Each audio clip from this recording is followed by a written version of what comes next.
ఇప్పుడే country delight యాప్ని download చేసుకోండి. Download the country delight app now. నమస్తే రమ్మగారు. నమస్తే జయ. కాశీ మజిలీ కథ రమ్మగారు మంచి ట్విస్ట్ దగ్గర వదిలేశారు. కళావంతుడు రూపంలో ఉన్న అమ్మాయి కౌముదిని గెలిచింది, చెస్లో గెలిచింది. ఆవిడకు 16 ఏళ్ళు ఉంటాయి ఆ కౌముదికి, ఆ రాజకుమార్తెకి. ఈ అమ్మాయికి ఎంత ఉంది? 13 సంవత్సరాల వయసు ఉంది. కానీ ఇంత పాండిత్యము ఈ బొట్టి ఆటలోనే కాదు, ఈ అబ్బాయికి జనరల్ విషయాల్లో కూడా చాలా పాండిత్యం ఉందని తెలుసుకుంది ఆవిడ. ఇది తెలుసుకున్న తర్వాత ఏం చేసింది, సరే అతన్ని వాళ్ళ సత్రాన్ని పంపించేశారు. రాజుగారు మాడలు గీడలు వస్తువు అంతా పంపిస్తాడు అని అనుకుని వెళ్ళిపోయారు. వీళ్ళకి గిఫ్ట్లు వస్తాయని అవి ఉండమన్నారు ఊళ్ళోనే. సరే అక్కడికి వెళ్ళేసరికి అందరూ శభాష్ శభాష్ అన్నాడు. బాబోయ్, ఈ కాస్త పిల్లాడు మంచి చదరంగంలో చాలా ఆటగత్తే, ఆవిడ చాలా పేరుంది, ఎంతమందినో మెడలు ఉత్తరిచ్చేసిన అమ్మాయి, దాన్ని గెలిచేశాడని అందరూ మాట్లాడుకుంటుంటే హరిశర్మ అని ఒక బ్రాహ్మడు వచ్చాడు అక్కడ. అతను అన్నాడు, ఇదేం గొప్ప, ఓ అమ్మాయిని ఒక చదరంగంలో పిల్లాడు ఓడించడం గొప్ప కాదు, పక్కన పాండ్యరాజ్యంలో మలయధ్వజుడు అని రాజున్నాడు, ఆయనకి మహా శాస్త్రం పిచ్చి, సాహిత్యం పిచ్చి. ఆయన దగ్గర విష్ణుగుప్తుడని ఒక ఆస్థాన పురోహితుడు ఉన్నాడు, ఆస్థాన పండితుడు, ఆస్థాన పండితుడు ఉన్నాడు. ఆయన కుమారుడైన దేవగుప్తుడు 16 ఏళ్ళవాడు, ఈ అబ్బాయి కంటే 2-3 ఏళ్ళు పెద్ద ఉంటాడు. అంతే. రాయలవారి అష్టదిగ్గజాలని ఊడ్చిపారేశాడు, వాళ్ళని గెలిచేశాడు. వాళ్ళని అష్టదిగ్గజాలు నోరు తెరవలేక పారిపోయారు అక్కడి నుంచి, తెలుసా అన్నాడు. అనేసరికల్ అవునా, ఏమిటో నిజమా? అష్టదిగ్గజాలంటే వాళ్ళని ఎవ్వరూ గెలవలేరు, వాళ్ళు కూడా పారిపోతారు. అలాంటిది పిల్లాడు జయించడం ఏంటి అష్టదిగ్గజాలనంటే? మలయధ్వజుడు ఒక సభ పెట్టాడు, ఆ సభకి వీళ్ళని పిలిచాడు అష్టదిగ్గజాలని. విష్ణుగుప్తుడు నేనెందుకు, నా కుమారుడు వస్తాడని పల్లకీలో పంపించాడు పిల్లాడిని. 16 ఏళ్లవాడు, మీసాల నూతన యవ్వన ప్రాయంలో ఉన్న పిల్లాడు అష్టదిగ్గజాలకి చెమటలు పట్టించేశాడు. వీళ్ళతోటి మాట్లాడేదేముంది, మందారవల్లి వీళ్ళ సభకు వచ్చినప్పుడు వీళ్ళు ఎట్లా ప్రవర్తించారనేది జగద్విఖ్యాతం, అందరికీ తెలుసు. అలసాని పెద్దన ఆయన రాసింది ఒక మనుచరిత్రే, ఈయన రాసింది ఇంతే, ఆయన ఓ పుస్తకమే రాశాడు. వీటితోటే మీకు ఇంత గొప్ప అన్నాడు. మందారవల్లి తెనాలి రామకృష్ణుడు తెలివిగా మాట్లాడతాడు. ఆయన మాట్లాడబోతే మీరు మందారవల్లిని ఎలా పెళ్లి చేసుకున్నారో కూడా ప్రపంచం అందరికీ తెలుసండి. మీరు ఆవిడతో మాట్లాడి కూడా ఆడవేషం వేసుకుని మాట్లాడారు, మీ గొప్ప మీరే చెప్పుకోవాలని కట్ చేసి పారేసేసాడు వాళ్ళని. సరే రేపు సభ అన్నారు, మర్నాడు పొద్దుటికి దిగ్గజాలు వెళ్ళిపోయారు అక్కడ ఉండకుండా. అంత గొప్ప ఆయన, అంత గొప్ప కుర్రాడు, అట్లాంటి వాడు. ఉత్తరం రాసిచ్చారట వాళ్ళు, మేము ఇక్కడికి వచ్చినట్టు ఎవరికీ చెప్పొద్దు, ఈ దగ్గర ఇట్లాంటి ఉద్దండపిండం ఉన్నాడని మాకు తెలీదు, ఇతనితోటి మేము వాదించలేము, ఈ వాదన పెట్టద్దు, వాడికి మా లూప్ హోల్స్ అన్నీ తెలిసినట్టుగా ఉన్నాయి, మేము వెళ్ళిపోతామని వాళ్ళు వెళ్ళిపోయారు. సభ జరగల. ముందు మాట్లాడిన రోజునే వాళ్ళంతా, అంటే ముందు రోజు డిస్కస్ చేసి ఏ విషయం మీద శాస్త్ర చర్చ జరగాలో డిస్కషన్ పెట్టుకుంటారనమాట. మర్నాడు చర్చ, అందరినీ పిలుచుకొస్తారు, ఊళ్ళో జనం అందరికీ కబురు చేస్తారు, ఫలానా విషయం మీద శాస్త్ర చర్చ అని. చర్చ ఎక్కడ జరిగింది, వాళ్ళు వెళ్ళిపోయారు, వాళ్ళంతా వెళ్ళిపోయారు. ఆ పిల్లాడు అంత కింగు. అయితే మలయధ్వజుడు అంటే పాండ్యరాజు, అసలు ఆ వచ్చిన దేవగుప్తుడు ఈ మన ఆస్థాన పండితుడి కుమారుని చూసి చాలా పొంగిపోయాడు. ఈ పిల్లాడిని ఎవరైనా వాదంలో జయిస్తే 3 గ్రామాలు ఇస్తానని చాటింపేశాడు అన్నాడు. అనేసరిగా వీళ్ళంతా అడిగారు, ఎవరైనా వచ్చారంటే ఏమో నాకు తెలీదు, అంత మటుకే నాకు తెలుసు, నేను వచ్చేసాను, ఇదే వయసు 3 ఏళ్ళు పెద్దవాడై ఉంటాడు అనగానే ఈయనకి బ్రాహ్మడు ఉన్నాడు కదా సదాచారి, ఈయనకి ఆశ పుట్టింది. ఈ ఊళ్ళో ఈ పిల్లని జయించి డబ్బులు పట్టాడు మన కుర్రాడు, అదే కుర్రవేషంలో ఉన్న కుర్రది, మరి ఆ ఊరు కూడా తీసుకెళ్తే 3 గ్రామాలు వస్తాయి కదా మనకి అని, నాయన అక్కడికి వెళ్దాంటోయ్ అని ఈ పిల్లని అడిగేసరికల్లా ఏమిటో అంతా తెనాలి రామకృష్ణుడు కూడా బోల్తా కొట్టించగలిగేంత ఘనత ఉన్నవాడెవడో చూద్దామనిపించింది. ఏమై రాయలవారి కూతురు కదా, తమ ఆస్థాన పండితుల్ని ఓడించాడంటే వాడెవడో ఉద్దండపిండం చూద్దామనిపించింది. సరే పద తండ్రి వెళ్దామంది. ఇక్కడి నుంచి బయలుదేరి వెళ్ళిపోయారు. వెంటనే బయలుదేరారు. ఏం చేశారు, వీళ్ళకి రాజుగారు పంపించిన డబ్బంతా ఇక్కడ ఉండిపోయింది, అది తీసుకోలే, అక్కడికి బయలుదేరి వెళ్ళారు. ఈ కళావంతుడు కుర్రాడు సదాచారి బ్రాహ్మడు ఇద్దరు కలిసి పాండ్యనగరానికి వెళ్ళారు. వెళ్ళేసరికల్లా పాండ్యరాజు, వీళ్ళు మేము అబ్బాయితో వాదించడానికి వచ్చాము అని చెప్పంగానే ఏం చేశారు, విష్ణుగుప్తుడి దగ్గరికి పంపించారు. విష్ణుగుప్తుడు ఉన్నాడు కానీ వాళ్ళ దేవగుప్తుడు లేడు ఇంట్లో. అయ్యో మా అబ్బాయి గ్రామాంతరం వెళ్ళాడు, ఎక్కడికో వెళ్ళాడు, మరి నేనే కనుక్కుని వస్తాను, మీరు 2 రోజులు విశ్రాంతి తీసుకోండి అని ఈయన ఏం చేశాడు, కుముద్వతీపురానికి వెళ్ళాడు. ఏ పురంలో కౌముదిని కళావంతుడు బోధించాడో ఆ ఊరు ఓహో. వెళ్ళి అక్కడ కనుక్కున్నాడు సత్రంలో. ఏమని, ఎవరైనా దేవగుప్తుడు అనే బ్రాహ్మణ కుర్రవాడు వచ్చి ఇక్కడ చేశాడా అంటే, నిన్న వచ్చాడు, రాజకుమారైన కౌముదిని ఏనుగు నుంచి రక్షించాడు. మొదటి ఏనుగు నుంచి రాజకుమారిని రక్షించింది మాత్రం అతనే. ప్రస్తుతం అయితే లేడు, ప్రస్తుతం ఇక్కడ లేడు, ఎక్కడికో వెళ్ళాడు. కానీ నిన్న మాత్రం నేను 2 రోజుల క్రితం రాజకుమారి కౌముదిని రక్షించాడు. ఎట్లా రక్షించాడో చూద్దాం. ఈ కౌముది రాజకుమారి ఉంది కదా, ఆవిడ ఏం చేసిందట, ఒకరోజు పల్లకిలో బయలుదేరి వెళ్తోంది. రాజుగారి పట్టపటేనుగు మదం ఎక్కి ఊళ్ళోకి పడింది. ఓహో.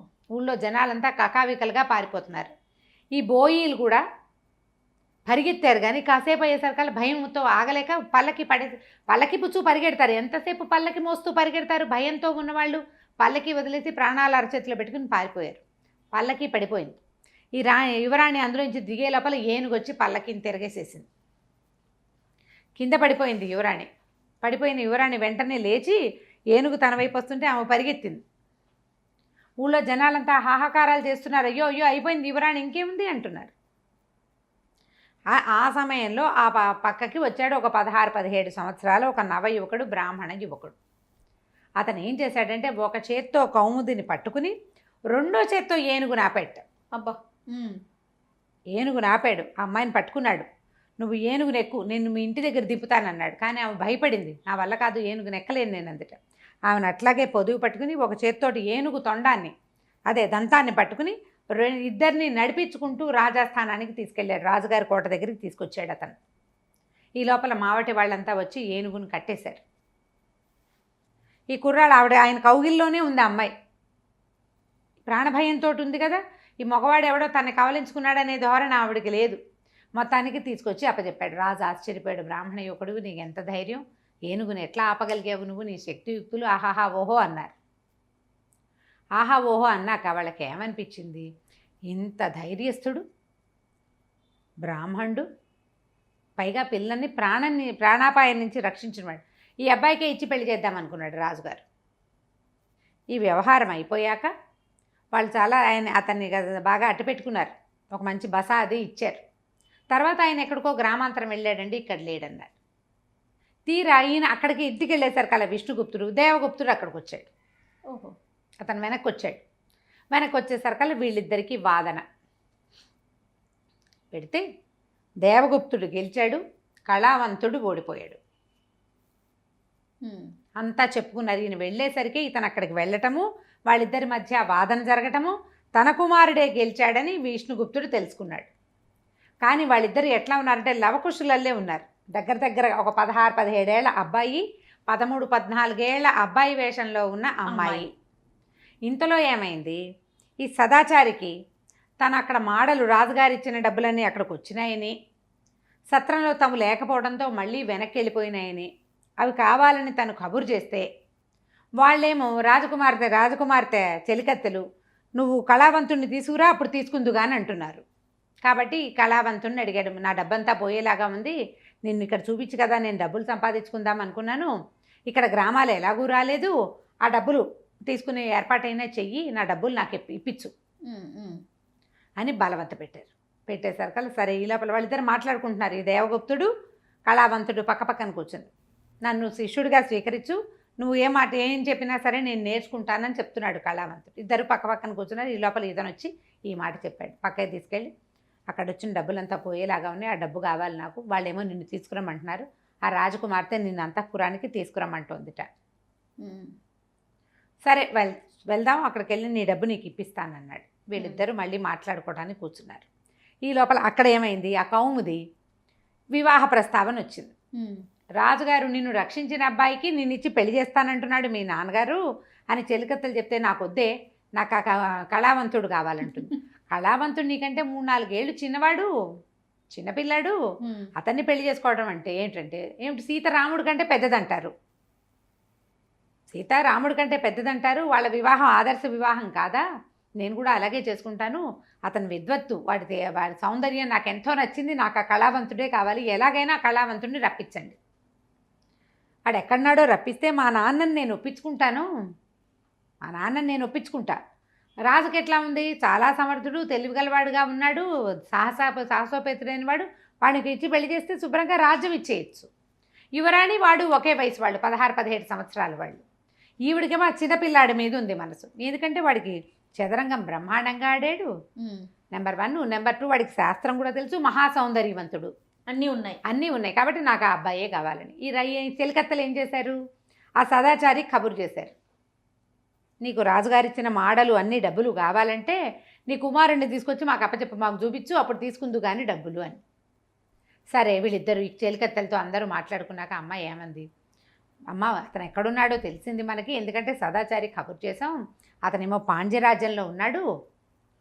మరి మనం నిన్ను రక్షించిన వాడేమో పాండ్యరాజులో దగ్గర ఉన్నటువంటి పండితుని కుమారుడైన దేవగుప్తుడు, ఈ కళావంతుడు కూడా అక్కడికే చేరాడు. సరే అంటే మరి ఉత్తరం రాద్దాం అనుకున్నారు. నన్ను వచ్చి వివాహం చేసుకో, నువ్వు నాకు ఎంతో నచ్చావని ఈవిడ రాసింది రాజకుమార్తె కౌముది ఉత్తరం. కౌముది తండ్రి కూడా ఒక ఉత్తరం రాశాడు దేవగుప్తుడికి, నాయన నా కుమార్తెను రక్షించావు, నీకంటే సమర్థుడు నాకు ఇంకొకడు దొరకడు, మా పిల్లని పెళ్లి చేసుకో అని చెప్పేసరికల్లా సరే బాగానే ఉందిగా. ఈ 2 ఉత్తరాలు ఒకేసారి ఈ ఇద్దరు పక్క పక్కన కూర్చొని గురు శిష్యులు ఇద్దరికి వచ్చినాయి. ఇద్దరు ఉత్తరాలు చదువుకున్నారు, నవ్వొచ్చింది ఎవరికి వాళ్ళకి, నవ్వొచ్చింది. సరే ఉత్తరాలు మార్చుకుని చదువుకున్నారు. సరే పద మన ఇద్దరిలో రాజకుమార్తె ఏమో నీకు మనసు ఇచ్చింది, రాజుగారు నన్ను బలిచాడు, ఇద్దరిలో ఎవరు పెళ్లి చేసుకోవాలో చూద్దామనుకుని ఈ 2 మాటలు అయ్యాక, ఇంతకీ నువ్వు ఇక్కడికి ఎలా వచ్చావు, ఏ రకంగా ఇది కుదిరింది, నువ్వు ఏనుగుని ఎలాగా ఆపావు, ఒక చేత్తో అంత ఆపగలరా బ్రాహ్మణ కుమారులు? బ్రాహ్మణ కుమారుడు తెనాలి రామకృష్ణుని ఓడించాడంటే నమ్మగలం కానీ ఏనుగుని ఆపేవంటే ఎలా నమ్మగలం అనేసరికల్లా, అవును మరి రాయల్ గారి కూతురికైతేనే ఇలాంటి తెలివితేటలు ఉంటాయన్నాడు ఇతను. మందారవల్లి కుమారుడు కాబట్టి నువ్వు ఆయన ఓడించగలిగావు నీ తండ్రిని అని రెండో వాడు చెప్పాడు. ఈ ఇద్దరు, ఒకడు రాయలవారి కూతురు ఒకడైతే రెండోవాడు మందారవల్లి కుమారుడు, అతనే దేవగుప్తుడి వేషంలో ఇక్కడ ఉన్నవాడు. వసుంధరుడు వచ్చేసాడు బయటికి. అప్పుడు అతను జరిగిందంతా, ఎట్లా తను అక్కడ చేరాడు, ఈ ఏనుగుని ఎట్లా ఆపాడంటే, యక్షిణి చెప్పింది నీకు ఎప్పుడు కావాలంటే అప్పుడు నన్ను తలుచుకో అని. ఆ ఏనుగు మీద చేయి పెట్టినప్పుడు అతను యక్షిణిని తలుచుకున్నాడు. ఆ యక్షిణి అతని ఏనుగు ఆపే శక్తినిచ్చింది. నువ్వేం చేసావంటే, నేను ఈ బ్రాహ్మణుడి వెనకాల వచ్చాను, వాడేమో నన్ను అక్కడికి తీసుకెళ్ళాడు, అక్కడి నుంచి ఇక్కడికి తీసుకొచ్చాడు. ఇద్దరు ఒకళ్ళతో ఒకళ్ళు మాట్లాడుకున్నారు. వీళ్ళిద్దరికీ ఒకళ్ళ మీద ఒకళ్ళకి మనసు ఉంది. పైగా అతను తన్ని ఓడించగలిగాడు, ముందే ఓడించాడు చిన్నప్పుడే. ఏది వీళ్ళు ఇక్కడికి ఇలా అడవుల్లోకి రాకముందే అతని అమ్మాయిని ఓడించేశాడు కదా వాళ్ళ అమ్మది ఎదురుగుండానే. ముందు మన రాజ్యాలకు చేరాలి, ముందు ఈ పెళ్లి కూతురు సంగతి తేల్చుకోవాలి కదా. సరే పద ఇద్దరం అక్కడికే వెళ్ళి తేల్చుకుందాము.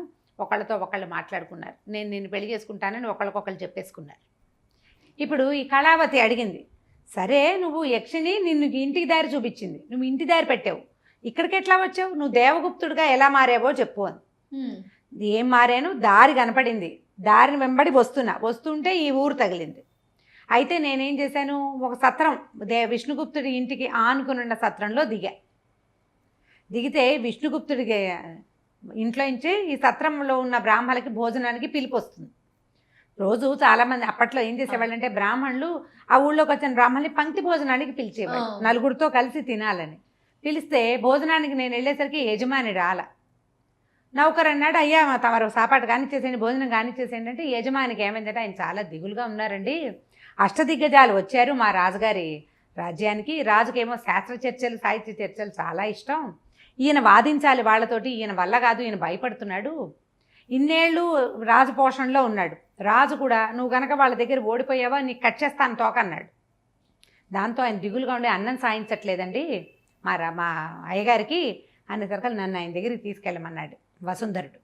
విష్ణుగుప్తుడి దగ్గరికి తీసుకెళ్తే అతను ఏం చెప్పాడంటే, అయ్యా మీరు కంగారు పడకండి, నేను వాదిస్తాను మీ బదులు, అష్టదిగ్గజాల సంగతులు నాకు తెలియకపోలేదు అనేసరికల్ ఆయన అన్నాడు, ఒరే ముక్కుపచ్చలారలేదు, నువ్వు ఇంకా చిన్నపిల్లాడివి, 16 ఏళ్ళు ఉన్నాయో లేదో నీకు, నువ్వెక్కడ వాదిస్తావురా నాయన వాళ్ళతో అంటే, కాదండి నేను వాదించగలను, నేనేం సామాన్యుడని మీరు అనుకోకండి, నేను కాశీలో విద్యాభ్యాసం పూర్తి చేసి వస్తున్నా, మాది కేరళ దేశం, దారిలో ఉన్నా మధ్యలో ఇక్కడికి ఆగాను, నా విద్య అంతా పూర్తయిపోయిందండి, నేను ఎవరినైనా చీల్చి చెండాడేస్తానని చెప్పి మీ అబ్బాయినని చెప్పండి, నేను ఎవరో పరాయి వాడినని చెప్పద్దు.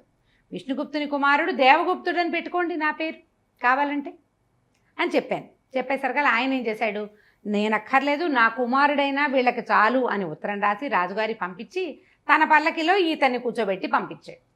ఓహో. దానివల్ల అతనికి ఏమొచ్చింది లాభం, విష్ణుగుప్తుడికి ఇంత అద్భుతమైన కుమారుడు ఉన్నాడు కాబట్టి విష్ణుగుప్తుడికి రాజాశ్రయం మరింత పెరిగింది.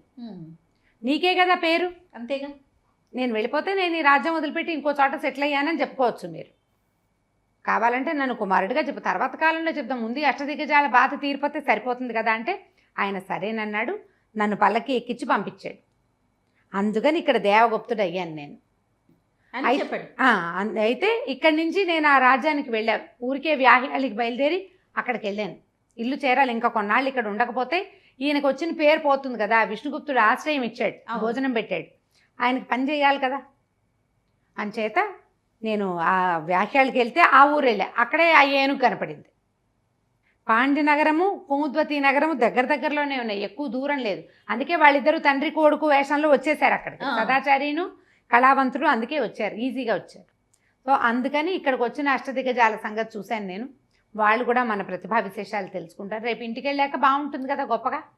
ఆ ప్లాన్ తోటి చేశాడనమాట. సరే వీళ్ళిద్దరు ఏమనుకున్నారు ఇప్పుడు, ఎవరెవరు, వసుంధరుడు అంటే ఇప్పుడు దేవగుప్తుడి వేషంలో ఉన్న వసుంధరుడు, కళావంతుడి వేషంలో ఉన్న కళావతి, ఇద్దరు కలిసి ఇప్పుడు వెళ్ళి కౌముది వ్యవహారం సంగతి చూద్దాం, ఎవరు పెళ్లి చేసుకోవాలి ఈ అమ్మాయిని అనేది అప్పుడు చూద్దాంలే మనం అని చెప్పి నవ్వుకున్నారు. వీళ్ళిద్దరూ ఒకళ్ళనొకళ్ళు పెళ్లి చేసుకునే ఉద్దేశంలో ఉన్నారు, వెళ్ళాక చూడాలి అక్కడిది అని చెప్పేసి వెళ్దామనుకున్నారు.